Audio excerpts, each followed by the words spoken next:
Buenos días para toda la audiencia de la Fundación Excelencia, Liderazgo y Transformación.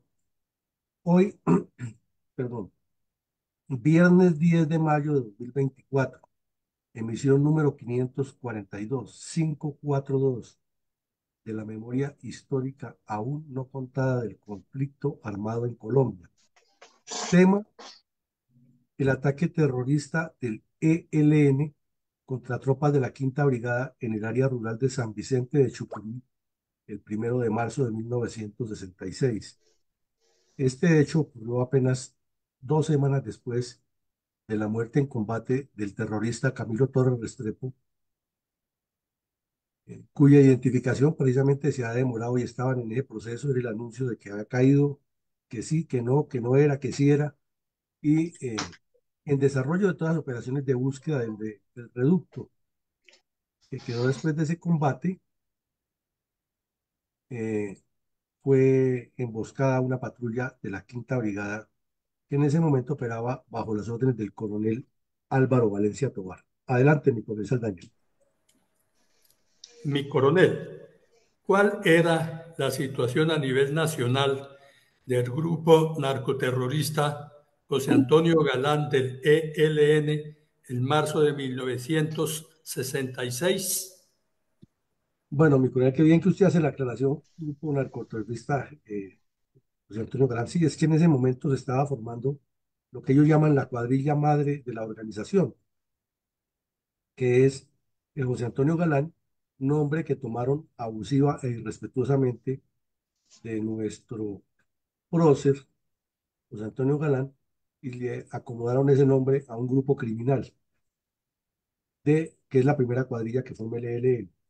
Entonces, para ese momento estaban en desarrollo de su proceso de formación de cuadrillas urbanas y rurales en Santander, Dinamarca, incluida Bogotá, desde luego, Valle y Antioquia. Fueron las primeras zonas que ellos escogieron. Después ya se extendieron a otras partes, pero ese era el trabajo en que estaban en ese momento. Y la más evidente, obviamente, era la cuadrilla que llamarían José Antonio Galán, ubicada allá en Santander y sur de Bolívar.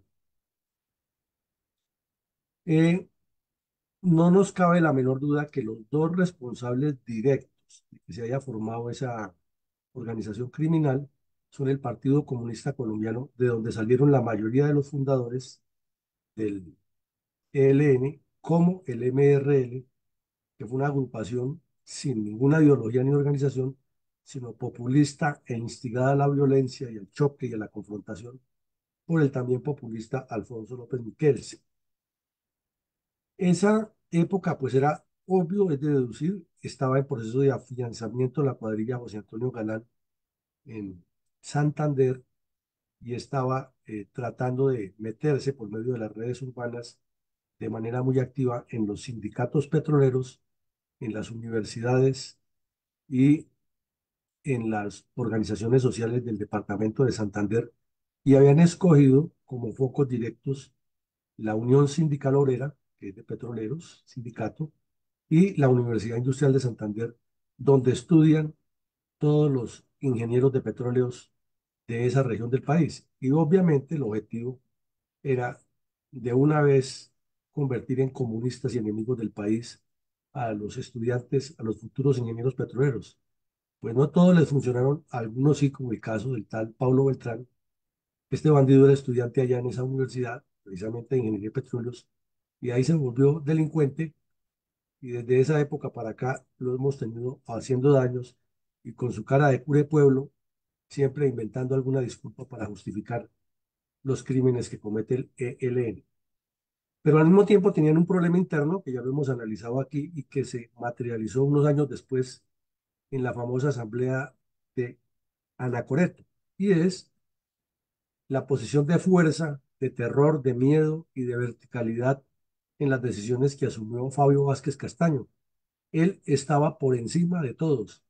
Entonces, a pesar de que los estatutos internos del ELN establecían unas decisiones colectivas, él ordenaba fusilar, y fue rápido que ordenó fusilar a dos compañeros, y a otro que quedó herido, fue y lo fusiló en la clínica de Bucaramanga. Entonces, Ahí comenzaron los problemas de conducción interna porque Fabio Vázquez todo lo resolvía fusilando. Hubo también los primeros combates con la fuerza pública y acciones terroristas. No hubo la toma de Papayal, que ya la vimos aquí, hubo pues la de Simacota, que es la más conocida, y escaramuzas con tropas que significaban combates, inclusive el combate en que cayó el terrorista Camilo Torres Restrepo. Pero aquí es importante resaltar también que cuando la muerte de Gaitán se recrudecieron unas formaciones de guerrillas liberales en la zona del Chucurí y Barranca Bermeja. No se nos olvide que el señor Rafael Rangel estuvo ejerciendo de facto por unas horas la alcaldía de Barranca Bermeja en una especie de toma popular orquestada por guerrillas liberales, pero pues, no les funcionó. Sin embargo, esas guerrillas estuvieron en el tiempo muy activas allá en la región de Santander. Es más, la familia de Gavino, que fue el sector donde se instalaron inicialmente a formarse, los helenos, eran miembros de esas guerrillas y ahí estaban otros, como el que cayó en el combate, eh, bandido que tiene un apellido de capitán, que cayó en el combate en el asalto a Simacota. Eh, Entre tanto, en el resto del país el enfoque era muy claro, universitarios y religiosos. Entonces, aquí podríamos hacer un paréntesis, es que la intelectualidad de la academia y la intelectualidad rebelde de la Iglesia Católica fueron formando al interior de sus grupos personas con mentalidad terrorista, mentalidad LN, pero ellos nunca se untaron de monte y lo que hacían era idealizar a los que estaban en el monte y a esos muchachos los convencían de que Fabio Vázquez Castaño era otro Che Guevara u otro Fidel Castro. Y claro, cuando llegaban allá se encontraban con la realidad, gente muy preparada, había unos muy bien. Estamos hablando de los años 60 cuando no había internet, no había películas, y los estudiantes eran muy pegados a los libros. Era otro estilo de vida. Y entonces todos estos estudiantes pegados a los libros tenían un enriquecimiento cultural muy grande, pero obviamente torcidos hacia la izquierda y metidos en esa idealización de que iban a cambiar el mundo y que el reflejo era Fidel Castro y que aquí en Colombia el que estaba haciendo eso era Fabio Vázquez, pues. Y además personajes como María Elena Crovo ayudándoles con el cuento que comandante Fabio Ordene decía siendo parlamentaria y Alfonso López jugando las dos cartas y como era el líder rebelde, era el Petro de esa época, el que estaba contra el establecimiento, pues eso causaba un impacto y ese reclutamiento se creció. Entonces podríamos decir que el reclutamiento inicial del ELN en su primera etapa es mínimamente campesino, claro, no hay tan campesinos para la guerrilla, pero la mayoría de personas son de buen nivel y eso hace que desde su principio el ELN tenga una conducción diferente a la de las FARC. Y recibían, por otra parte, el apoyo de la dictadura cubana. Y no se nos puede olvidar que para comienzos del 66 se realizó en Cuba la tricontinental, que consistió en la reunión de todos los países no alineados, donde Fidel Castro apareció como el salvador del planeta y todas las constelaciones que hay alrededor, y los comunistas rusos se encargaron de ponerlo en el cielo, y allá estuvieron un poco delincuentes colombianos de cuello blanco que propusieron que la única solución para cambiar a Colombia y al continente era la lucha armada. Eso lo vimos aquí en reuniones. Por ejemplo, Diego Montaña Cuellar, quien se había hecho famoso porque tenía como una especie de agencia en la que recibía gente para el ELN o por las FARC. Él era una agencia de empleo de bandidos. Entonces él era el mediador entre todos los profesores y sindicalistas que reclutaban a alguien. Entonces él decidía si iba para las FARC o para el ELN, parte de nuestra historia. Después lo vimos metido muy en los diálogos de paz y era el abanderado de la paz hasta el fin de su nefasta existencia, un sujeto de doble moral que le hizo mucho daño al país. Eh, entonces, ese es como el cuadro general de lo que estaba pasando con la cuadrilla. ¿Cuál es la importancia geoestratégica del municipio de San Vicente de Chucurí para la concreación de los planes delictivos de los grupos narcoterroristas colombianos? Es sencilla, mira, aquí está en este mapa a la izquierda vemos la ubicación en el centro norte del país, un poquitico cargado al oriente, el departamento de Santander. Y es un departamento que tiene salida hacia Venezuela, tiene salida al Magdalena Medio, salida hacia Cundinamarca o hacia la costa atlántica. O sea, tiene una importancia estratégica fundamental.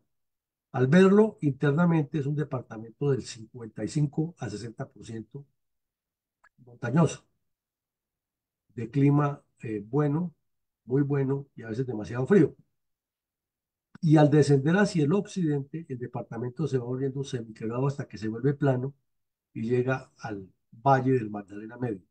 Entonces tiene varios pisos térmicos, tiene una ubicación que le permite comunicarse con el resto del país, una red de carreteras que siempre ha sido pues, aceptable, no la mejor, pero es un departamento que tiene una red de carreteras más o menos buena y con el problema de la conflictividad social que montaron los petroleros en el caluroso puerto de Barranca Bermeja.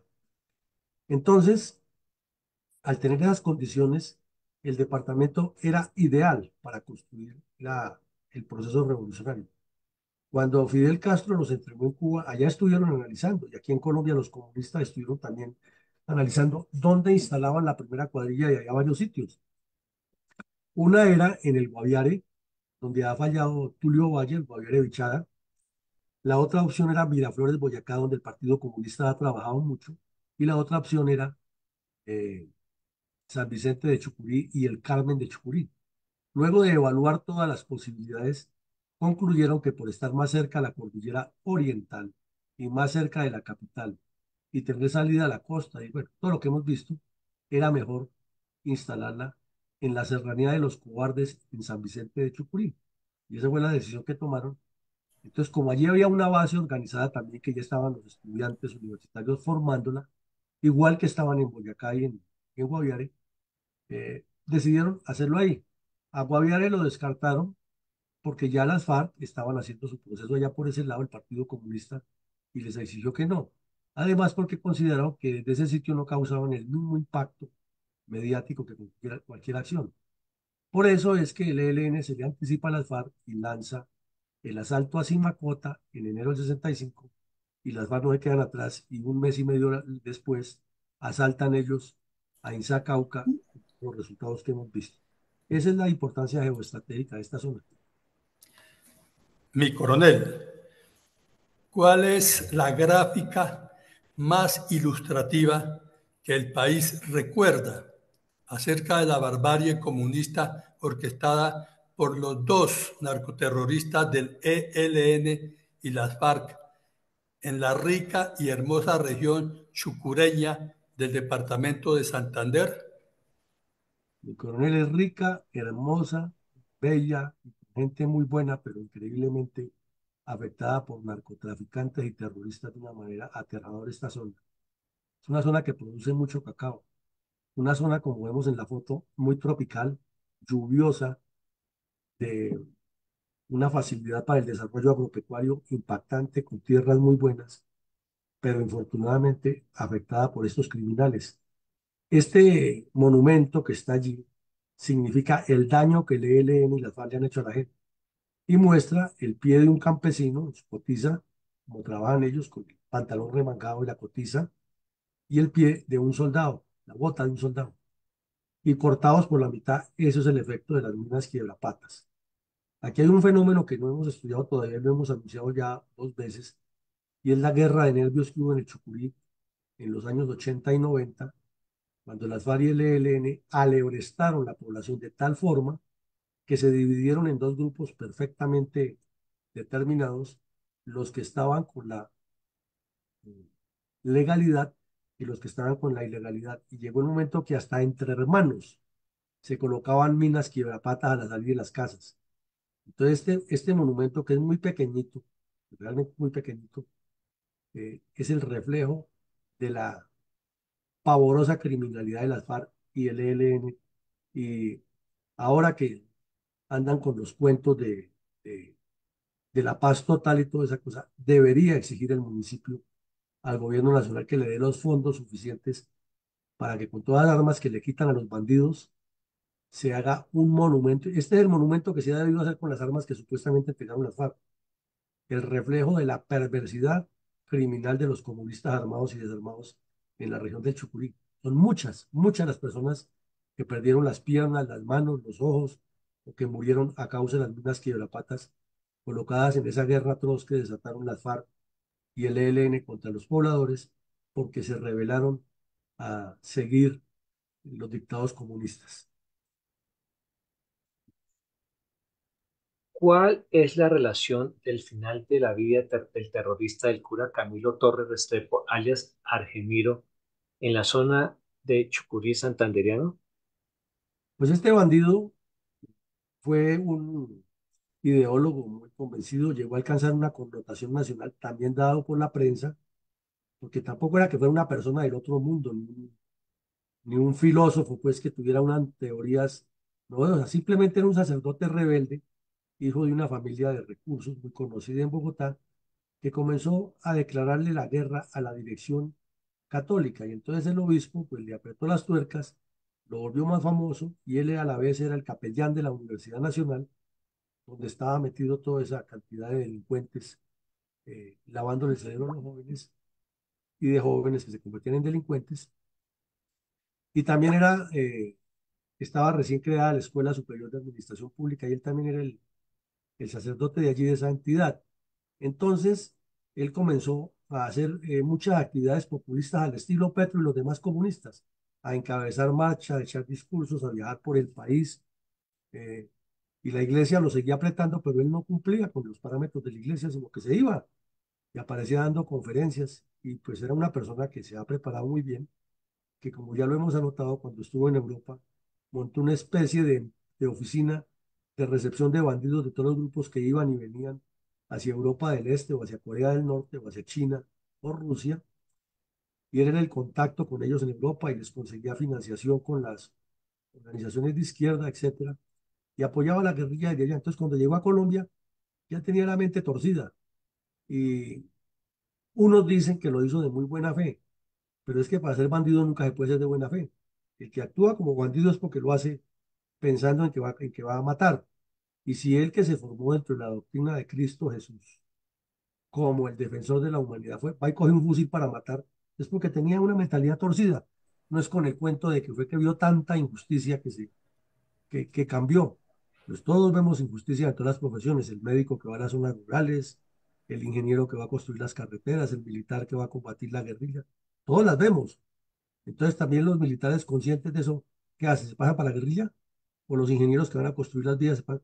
No, el tipo tenía mentalidad de bandido, pero eso no lo reconocen ellos, sino siempre lo ponen es como el gran salvador. Entonces, se metió a la guerrilla, participó en el asesinato de unos soldados en una emboscada, y cuando fue a robarle el fusil a un soldado, otro soldado lo dio de baja.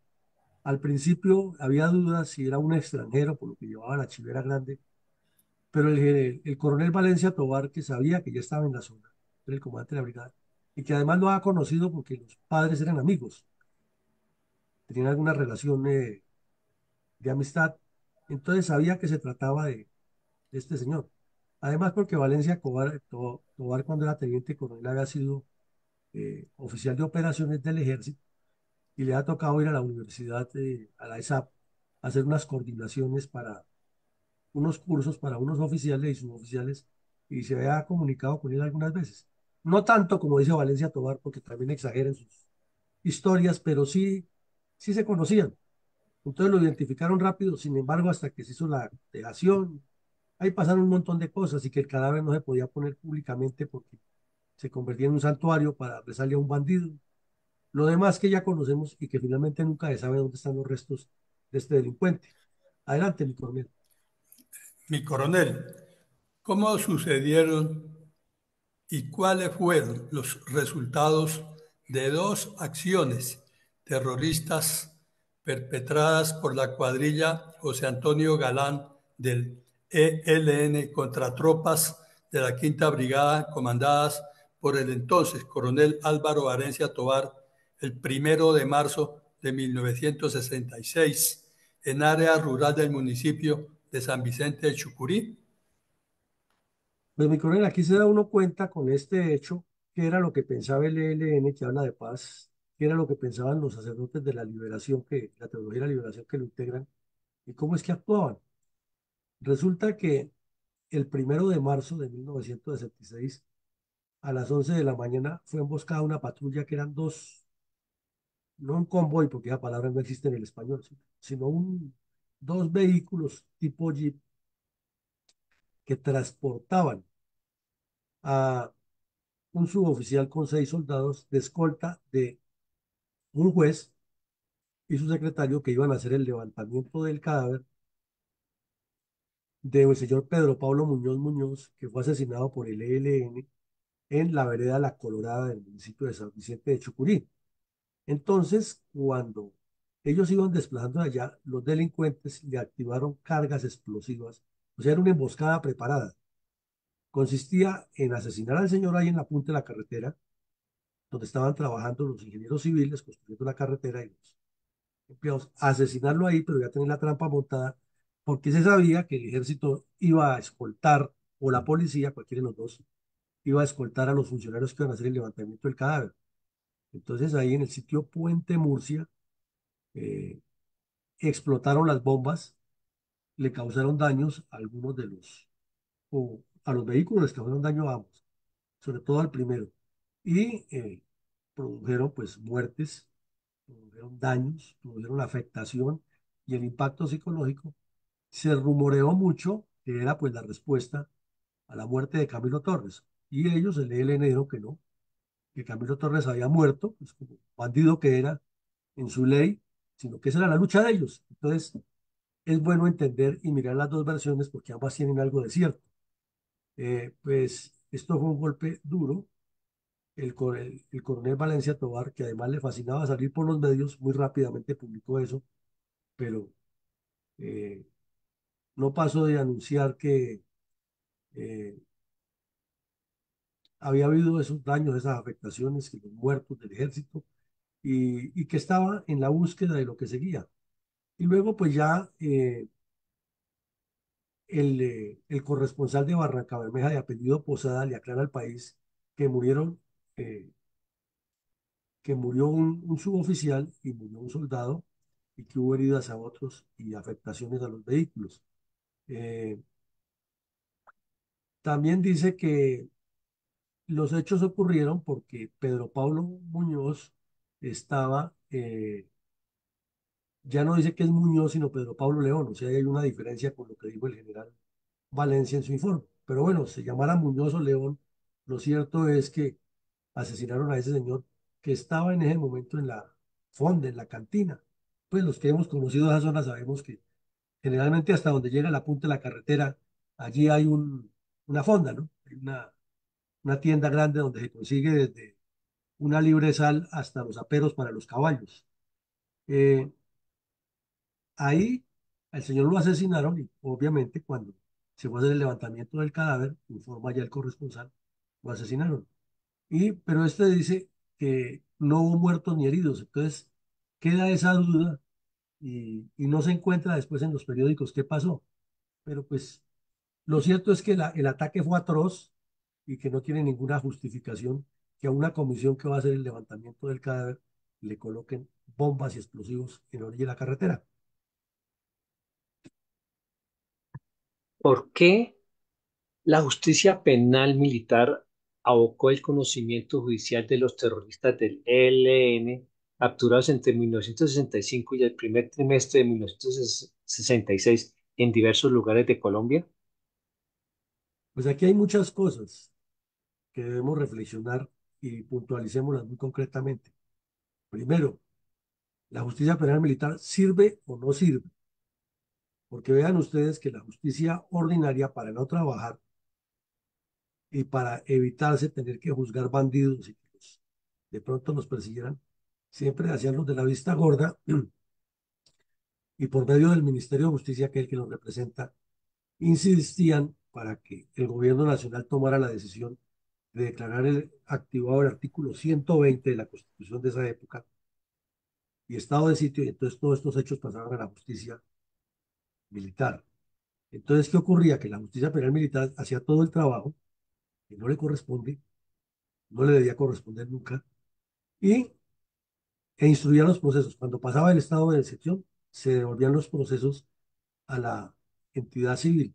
Entonces ya los jueces civiles no tenían que haber hecho ni pruebas en el sitio, ni declaraciones, ni entrevistas a los presos, ni a las víctimas, nada, tenían todo ahí.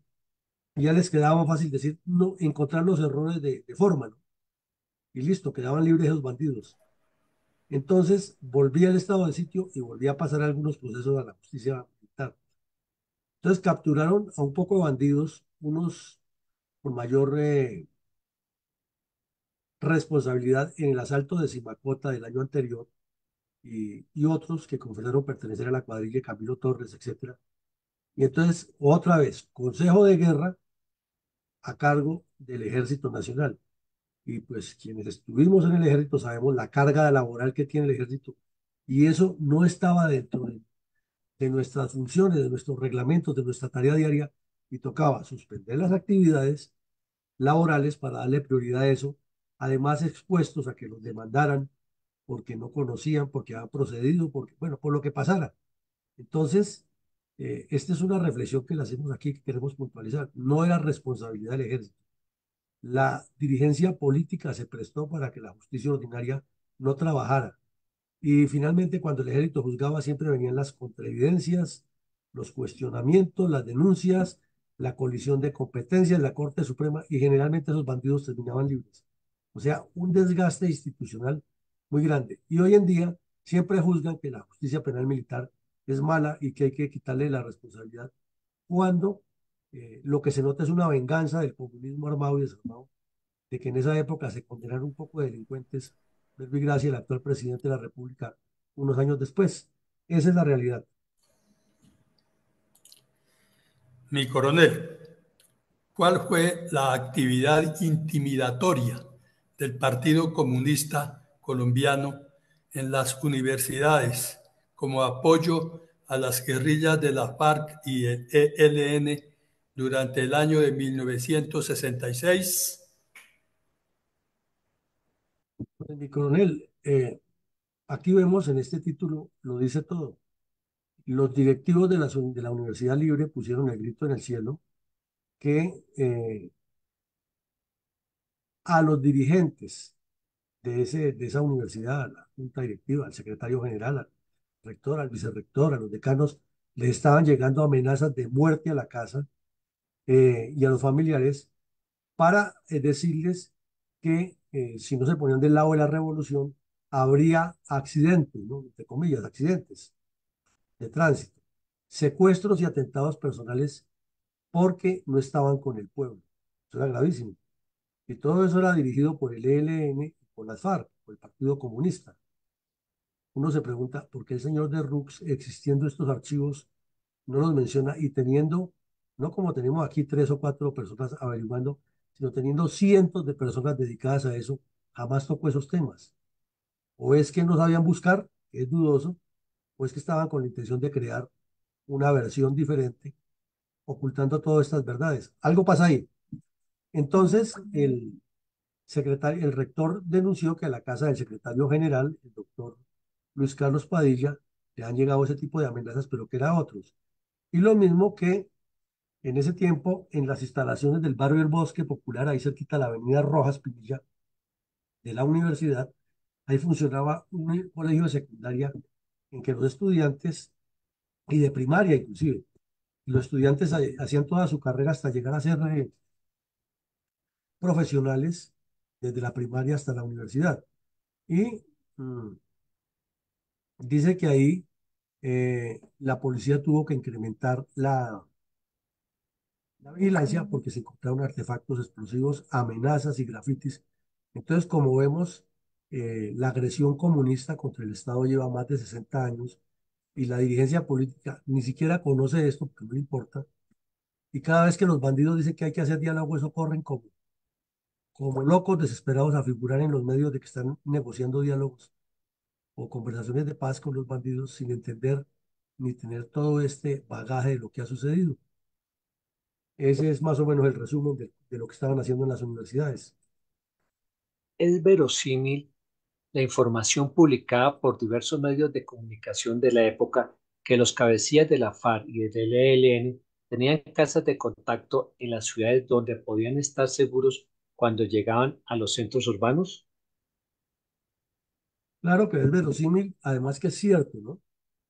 El 7 de octubre del 66, el diario El Tiempo publicó, ahí lo vemos en la página 24, las fotos de Ciro Trujillo, Pedro Antonio Marín, Fabio Vázquez Castaño, Juan Mario Valero y Víctor Medina Morón, o sea, dos del ELN y tres de las FARC, todos bandidos muy conocidos y con un prontuario similar al del Mono Jojoy.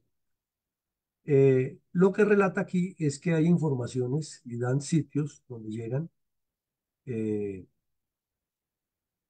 relatan quiénes son cada uno, qué hacían, eh, cómo les decían en las cuadrillas y la información que seguramente la pasó la inteligencia militar, ¿no?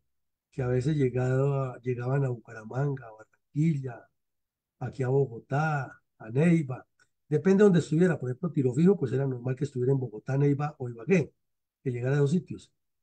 Eh, y al referirse, por ejemplo, a Januario Valero, que le han dado la orden, y aquí lo vimos ya, de abrir zona en el norte del país, pues él estaba o en Neiva o podía aparecer por ahí en Barranquilla o en Santa Marta porque era su tarea.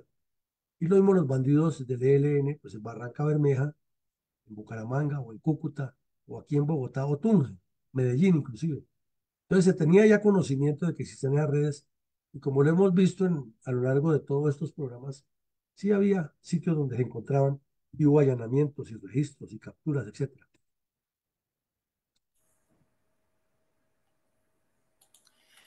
Mi coronel, ¿qué lectura podemos dar al hecho que mientras los partidos tradicionales, dueños del bipartidismo del Frente Nacional, se arrogaban la autoría intelectual de la paz y el supuesto regreso a la democracia, el mismo día, en el Valle del Cauca, se estuviera pidiendo el nombramiento de un alcalde militar? Pues mi coronel, eso nos comprueba, mire, aquí está la fecha, Cali, 1 de marzo.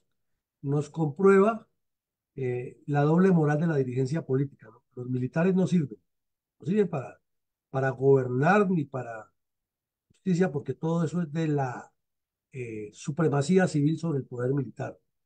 Y eso debe quedar claro, y anoche nos lo explicaba muy bien Andrés Usuga, con el famoso discurso 20 juliero y calculador del señor Lleras Camargo. Y al país le vendían esa idea, ¿no? Los militares lejos del poder, porque no es que, pero se les salía a las manos el problema por la misma violencia que ellos instigaban, y la primera solución era nombrar un alcalde militar. Se les salía de las manos juzgar a los bandidos, además, para quitarle trabajo a los jueces normales, entonces que todo eso lo instruyan y lo hagan los militares. Y cuando ya esté todo listo, entonces nosotros entramos a decidir qué es lo que se hace. Eso es una instrumentalización, una utilización de las fuerzas militares y una desnaturalización de su función que al respecto nadie ha escrito y parecería como si hubiera un temor reverencial a hacerlo, porque es que eso es desafiar a las élites que han mal gobernado y es favorecer al comunismo, ¿no? La verdad es que si le metemos la mano a esta otra llaga purulenta, aquí hay otra gran responsabilidad de los dirigentes políticos. Es pisotear a la institución militar con el cuento de la supremacía del poder civil sobre el militar, pero al mismo tiempo utilizarla cada vez que la necesitan para sus fines y luego volverla a pisotear. Es como un juego negativo, una ruleta que afecta negativamente a la institución. En, con- en consecuencia, con lo anterior, con la anterior pregunta, ¿qué lectura daríamos a que el presidente Valencia rescindió del general Ruiz Nova como ministro de Guerra y luego, cuando el Congreso negó ratificar el ascenso al grado de general, el mismo Valencia pidió al Parlamento que si ratificaran este ascenso y llenó de elogios la nota? Pues es que el retiro del Ministerio de Guerra del general Ruiz Novoa fue ruidoso, porque el general Ruiz Novoa le habló claro al presidente en un homenaje y le dijo que si querían la paz, tenían que cambiar las estructuras, porque las estructuras eran las que estaban funcionando mal. Y él no estaba hablando de dar un golpe de Estado, estaba diciendo, bueno, si queremos arreglar que esta cosa funcione, pues hagamos que funcione, hagamos que... Y claro, les estaba pisando los callos a todos corruptos del Congreso que tenían sus cuotas en los ministerios y con esas cuotas garantizaban la reelección de la gente. y pues Ruiz Nova ha sido contralor 5 años, comandante del ejército 2 y medio, ministro ya llevaba 2 años y medio, pues conocía perfectamente cómo funcionaba eso. Y como al Ministerio de Defensa en esa época no le podían meter la mano, pero tenían ganas, sin embargo no se atrevían a nombrar un civil allí porque sabían que el mando militar se les iba a poner en la raya y que de pronto aparecía otro Rojas Pinilla. Entonces utilizaron una viveza que ya la vimos aquí en otro escenario, que fue comenzar a buscarle la caída al general Ruiz Nova desde la presidencia y del Congreso. Y cuando el general Valencia Tobar, que ya no estaba en esa época todavía no estaba en Bucaramanga, era coronel, cometió el error de vanidad de entregarle a un senador un estudio interno que le ha hecho Ruiz Nova, que le ha ordenado Ruiz Nova que hiciera por el libro de la violencia. Entonces se armó el bombo grandísimo y era que Ruiz Nova, como era de origen liberal, entonces quería que todos los oficiales se volvieran liberales y que el ejército fuera liberal y no apoyara a los conservadores. De hecho, pura trapacería sucia. Y los comunistas, al contrario, diciendo que Ruiz Nova era el, el lacayo del imperio, era el que estaba moviendo las fuerzas oscuras para asesinar campesinos, etcétera. O sea, palo porque bogas y palo porque no bogas. Eso termina en que el señor Valencia, que no era lo mejor que hubiera, y así como nos describió anoche Andrés Usuga a Alberto Llera Camargo, el señor Guillermo León Valencia no se le quedaba atrás, era del mismo estilo, solo que era del otro partido. Entonces, el tipo muy audaz ideó deshacerse de Ruiz Nova y se deshizo, y lo sacó como el traidor, como el que le iba a dar el golpe de Estado, y entonces el Congreso hizo la otra jugadita, como dice Macías. Ruiz Nova acababa de ascender como el primer general de 3 soles de la época y procedieron a desconocerle el ascenso. Entonces el senador Julio César Turbay Ayala, que era liberal, comenzó a decir, no, el general Ruiz Nova se ganó el ascenso en Francalid.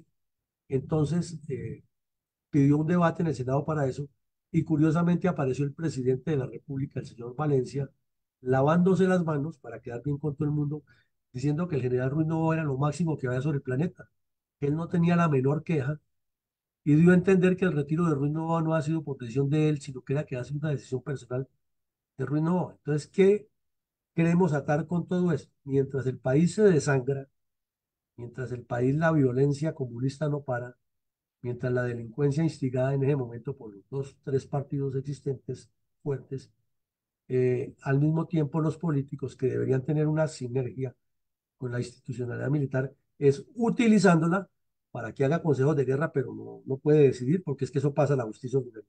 Utilizándola para que ustedes gobiernen los pueblos, pero cuando ya están ejerciendo bien el ejercicio, la tarea, entonces entreguen porque es que esto es de los civiles.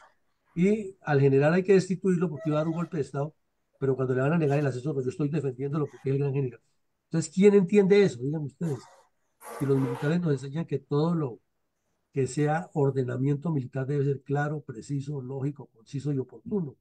Y de eso no tienen nada estas decisiones y quizás ahí esté no solo el origen, sino la razón de nuestras causas de enredo y violencia, porque igual que esa época, los politiqueros de hoy en día siguen actuando de la misma manera y las fuerzas militares no han tenido una fuerza política.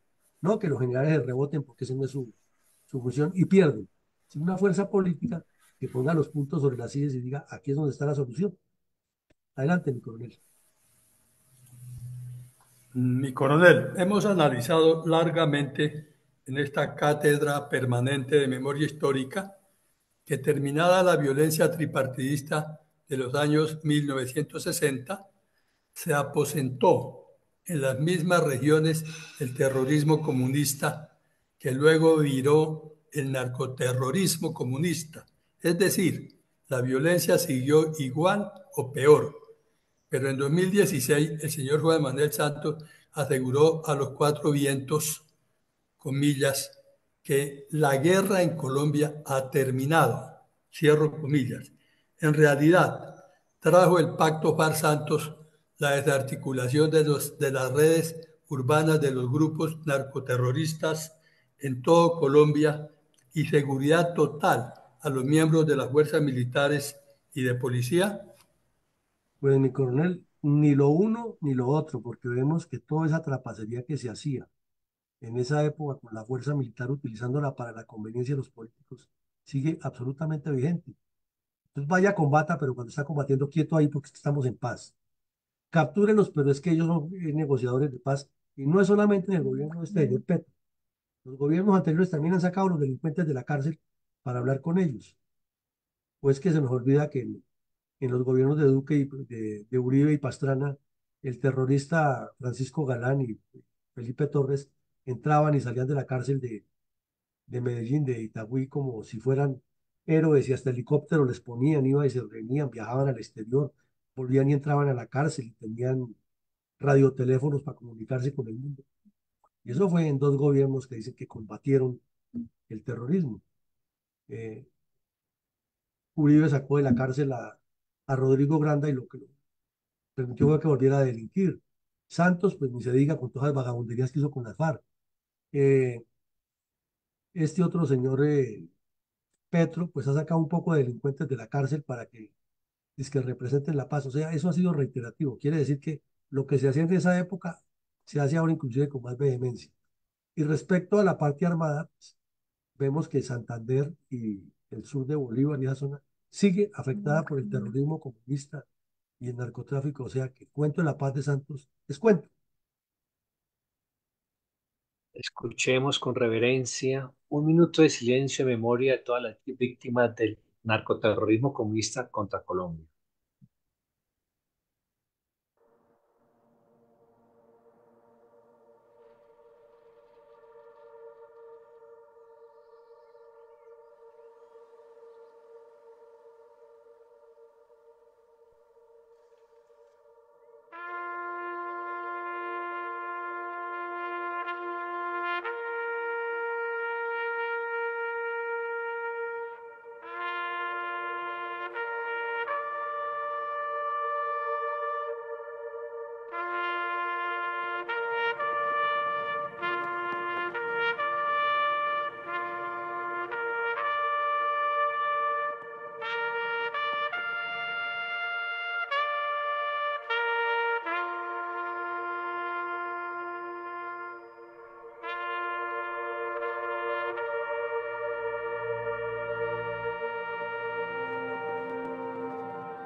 Mi coronel, ¿nos puede enunciar algunas reflexiones de orden político estratégico respecto al sangriento ataque con explosivos ejecutado por terroristas del ELN contra tropas de la Quinta Brigada en el municipio de San Vicente de Chucurí, en el departamento de Santander, en marzo de 1966? Mi coronel, la hacemos muy sencilla esa reflexión hoy. Ese ataque terrorista obviamente es una acción armada y es cometida por un grupo armado, pero es una consecuencia de un pésimo manejo político del Estado, de una insuficiencia de ejecución del poder nacional por parte de la dirigencia civil. Es la consecuencia de que mientras el país se desangraba, los dos partidos tradicionales estaban empeñados era en recuperar para sí todo lo que no han podido controlar en 5 años de gobierno militar y que no superaban el dolor que les causaba que ese gobierno hubiera sido completamente superior a ellos. Y demuestra que para la dirigencia política, infortunadamente, las fuerzas militares han sido vistas como un mal necesario y como su baza para jugarla cada vez que tienen problemas y salir ellos indemnes. Eso de utilizar los soldados para que vayan y sean alcaldes militares temporalmente, porque es que la situación es muy complicada, pero al mismo tiempo decirles que no sirven para gobernar y que eso es una función eminentemente civil, no solo que es un contrasentido, sino es una insensatez total. Utilizar la justicia penal militar que ya vivía cargada mal de sus actividades que les corresponden para que actúen contra los delincuentes, pero cuando ya tienen las decisiones, no, no, no, porque a ustedes no les corresponde, aquí hay una colisión de competencias, entonces cuando ya está todo el trabajo hecho, se lo entregan a un juez de ellos para que los deje libres. Y en tercera medida, atacar a un ministro que estaba diciendo la verdad en lo que necesitaba el país y atacarle su dignidad, inventarle cosas que no estaba planeando, solamente para salir como ganadores los politiqueros, es igual a lo que hace el señor Petro con todas las trapisondas de ahora y lo que hizo el señor Santos. O sea que el problema es endémico, es una pandemia que tiene la política colombiana de corrupción y descomposición y que siempre han manejado para sus intereses y no para los del país. Entonces le doy el paso, mi coronel, ahora con su comentario del día. Adelante, mi coronel. Muy bien. Debemos tener en cuenta que la toma de Simacota por el ELN no fue un hecho aislado. Estos bandidos retomaban la instrucción recibida en Cuba de estos guerrilleros que este 1 de marzo atacaron a la tropa. Era claro que en San Vicente y Carmen de Chucurí, su población, el 75% vivía en el campo. Constituían una región geográficamente favorable para iniciar la formación guerrillera. Desde allí era fácil coaptar a las bases sociales que quedaban disponibles en el norte y en el centro del departamento.